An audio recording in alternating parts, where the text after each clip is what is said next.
Welcome to CDOCS.com. Today I want to talk about magnification, specifically microscopes.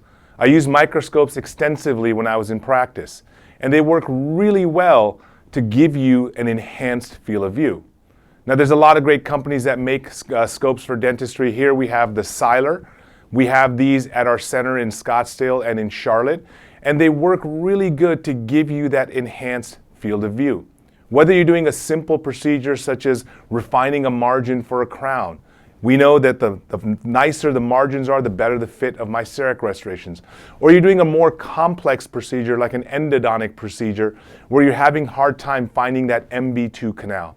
I encourage you to check out a microscope, and if not only for the enhanced field of view, but also to save the strain on our bodies. Dentistry is a taxing profession, and when I can sit upright, I can sit in that proper position, a scope allows me to do that and really saves a lot of wear and tear on my body. So if you're not using one, I encourage you to check it out. If you are using one, I encourage you to share your thoughts on how good it makes you when you're doing dentistry. I wish you the best. We'll see you next time on The Tip of the Day.